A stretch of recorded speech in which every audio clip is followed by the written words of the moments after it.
students have been involved in that altercation between police and themselves? I mean, it appears from what we saw on the screen, many of the students have already dispersed. Is that right?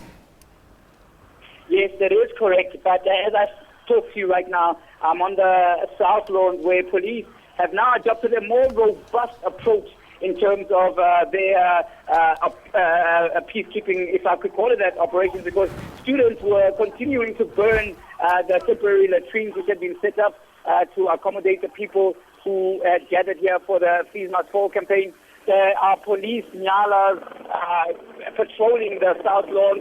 Up ahead, I don't know if you can hear it, a police chopper is also flying around, and the students have all but been swept clear. Police broke through the most northern fence on the South Lawn, the one that separates the South Lawn from the Union building, and now they are sweeping across, firing rubber bullets and stun grenades. Earlier, police also threw tear gas canisters, so the air was thick with tear gas smoke, a lot of teary eyes here on the South Lawn. But now, as I speak to you, the South Lawns are almost completely empty. There are no more protesting students and other movements which came to show solidarity. And interestingly enough, the mood had become quite radical, with some of the students saying that, it's no longer about fees must fall and 0% increase in fees for the following year, for next year. But now they want no fees at all. So you see that the different factions are beginning to come out across this particular struggle. And what started out as a very progressive student-led movement for exclusion, against exclusion for tertiary education, has now become something else, with running battles between youth movements. Some of the protesters here are wearing ANC Youth League T-shirts, some of them wearing EFF, some of them wearing DA shirts. So it became quite politicized, and now the police have taken a zero-tolerance approach, and they are clearing the South Lawn. All right, Tumaole Mahlodi there, giving us an update on what exactly is transpiring at the moment, telling us, of course, that those southern lawns have been basically deserted after we heard those stun grenades dispersing students. Francis, got to ask you and got to mention the fact that this has been such a huge regress from the elation that we saw about half an hour ago, where the president announced that, of course, those fees increment for 2016 has been brought down to 0%, and now we've seen the situation degenerate to such scenes. Yeah, let's just clarify. We've been showing you earlier scenes. These are now live scenes from the Union building, and Damala Mahlade confirming that there has been something of a dispersal. Police have managed to disperse some of the crowds, and we know that students left earlier, some in disgust because there was earlier violence, and they said that that's not what they were there for.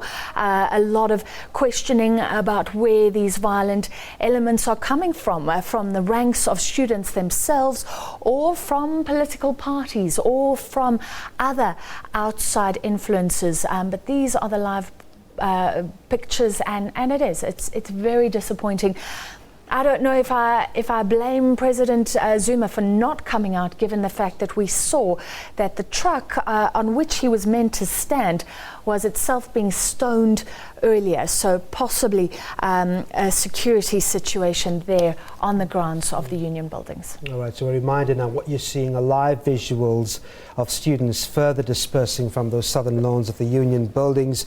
What was initially elation from the media on the announcement that there will be a 0% fee increment or increase for 2016 turned rather violent, in fact, after the students were apparently not happy about the fact that they were not addressed directly. We've heard Griselda Lewis speak to some of them who claimed that they were there for hours, and the least that they would have expected was someone to have addressed them. But of course, how many of those students were really expressing that sentiment is still unclear. It appears that most of them had dispersed, Francis. Yes, and Damala Mahlade, I believe, still on the line.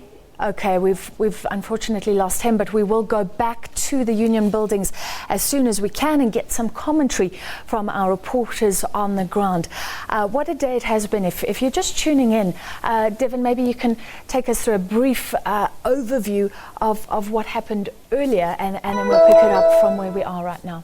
All right, so this was not the scene in the morning when buses arrived with students. I mean, of course, the chanting was there, the protesting was there, but it turned from that to outbursts of random acts of violence. There was some fire being burned, the makeshift fence that separated the lawns from the union buildings were being brought down. But then it got a bit calm. We had the president make the announcement about an hour ago, announcing that there would be a 0% increase in fees for 2016. But of course, it turned to scenes like this when the students at the ground discovered that no one would be briefing them.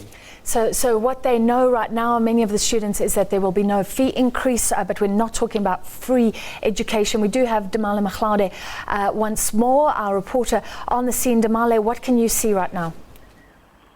Well, absolute pandemonium, Francis. The students and protesting organizations which came out in solidarity of the hashtag Fees Must Fall campaign have now been swept completely off the southern lawns here at the Union building in Pretoria. They have now spread out into the streets of Pretoria. The police nyalas, which had been also assisting officers which are decked out in riot gear, firing rubber bullets, are also out on the streets. And the students continue to be defiant and hurling stones back at police officers, giving as good as they get. Motorists seem to be bewildered out here in the streets of Pretoria as police vehicles try and marshal and separate the students out to cause as little disruptions as possible to the businesses as well as to motorists around the union buildings. It's absolute pandemonium out here, and police chopper hovers above, keeping a close eye and giving direction to the officers down on the ground to try and see if they can marshal the students towards the buses, which are parked just south of the south lawns here at the union building. However, the students now seem to be quite defiant, refusing to disperse, even after the announcement that there will be no fee increase next year made by President Jacob Zuma. They had come out, certainly a certain fraction of them, saying they wanted the president to come out and address them personally. However, earlier there were attacks on the stage that was set up, the truck that had a makeshift stage that was severely damaged. Students pelted stones, so there was no way that President Zuma could come out. And now the running battles have spilled onto the streets of Pretoria. The scenes are very chaotic. The streets are littered with rubbish. Dustbins have been toppled over, but police are out trying to make sure that they keep a close eye on things and it doesn't get completely out of hand. Unfortunately, there is acting here, Francis. I'm seeing a vehicle has been toppled over. I'm not sure, but it looks like it's a police vehicle that has been toppled over by protesting students as they beat their hasty retreat. And police are now keeping a close eye on the streets just south of the South Lawn. I can see people running about, going into buildings, seeking shelter, trying not to get caught in between the rubber bullets and the dispersing students. So this has turned out to be a really unfortunate end to what started out as a very progressive, if I can use some of the words of other students who are here, who have expressed disappointment at what has been happening, a progressive student movement for what they call fairness in terms of access to higher education for all. Francis, back to you in the studio. Okay, Domelo, thanks very much indeed. Just stay on the line here while we just go through some of the visuals we're seeing at the moment. Unfortunately, there have been injuries here. We see paramedics attending to at least, I've counted about 3 or 4 students that have been injured. I mean, these are ugly scenes compared to what we've seen earlier, Francis. Very ugly. We've seen tear gas used, we've seen stun grenades, we've seen shots being fired. We can confirm that those are rubber bullets. But yeah, like you say, injuries, we're not sure of the scale of the injuries, of the extent. Damale Mchlaude confirming that students are retreating in fear because police, there have been confrontations and police are pushing them back. We saw Nyala as well. Now, SASCO and the ANC Youth League on social media today have been accused of hijacking this event. I think they would like to respond to those claims. Apparently, a press briefing is to be held very soon. Griselda Lewis, our other reporter on the ground, maybe with them. Griselda, if you can hear me, what's your vantage point at the moment? Well, Francis, a press briefing is about to get underway at the moment from those leaders who were in that meeting with President Jacob Zuma. We're going to hear from them very